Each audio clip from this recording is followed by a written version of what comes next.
There's a huge anti-vax movement in the United States. Many Americans are simply refusing to get vaccinated for COVID-19. So we figured it wouldn't be too long before the White House started pointing at the usual suspects. Russia and China have promoted their own vaccines through messaging that undermines Western origin vaccine development programs. So, that is more than just competition about vaccines. The risk and impact there is that this type of information magnifies, the risk of potential side effects associated with Western vaccines. This is what the information, some of this misinformation is doing. It seems like what the White House spokesperson is saying is that reporting on the findings of U.S. federal agencies is somehow disinformation, because it was the U.S. Food and Drug Administration that came forward and recently warned about the Johnson & Johnson single-dose COVID-19 vaccine and the fact that it could actually cause Guillain-Barré syndrome, which is an autoimmune disorder that attacks the nerves and could result in paralysis. Now, these cases have been rare,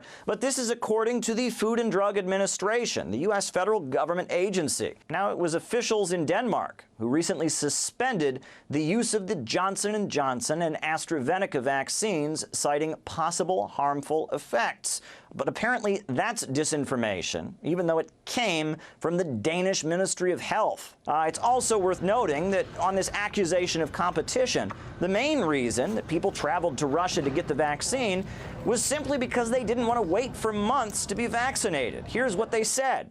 In Italy, people of my age are scheduled to be vaccinated after the summer, so very far. I decided to make the vaccination in Moscow. Now, when it comes to damaging information about the vaccines, the White House has certainly made quite a few gaffes themselves. Take a listen. We are quite focused on communicating directly with those people, hence our special guest today, about why it's important to get vaccinated, why these vaccines are safe, why they can still kill you even if you are under the age of 27. We need to be clear and direct about our messaging.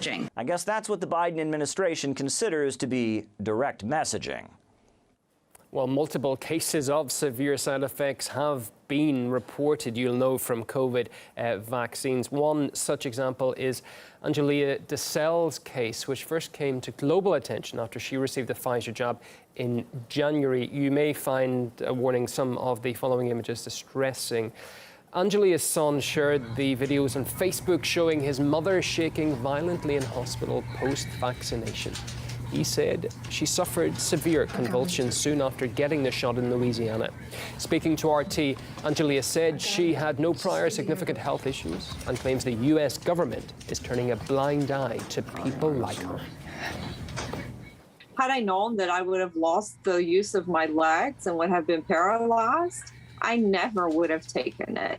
There was never no informed consent whatsoever about the side effects that I have had.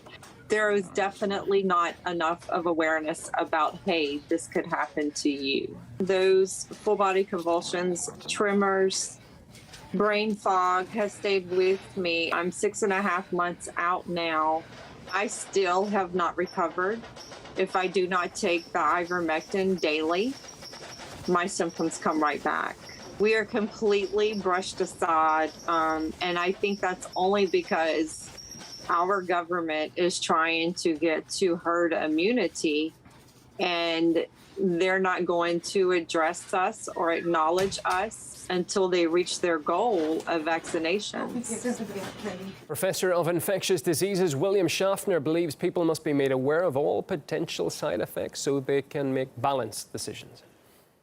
When you educate the population, you have to tell them all about the benefits of the vaccines, and you must be very clear about the side effects also, so they're not surprised and disappointed. Every vaccine, any vaccine that we use has side effects. Fortunately, most of the side effects are very brief, they're very mild. There are occasional rare, serious side effects. We must know about them, and we must be transparent about them so that the people who come forward for receiving the vaccines can make a clear choice.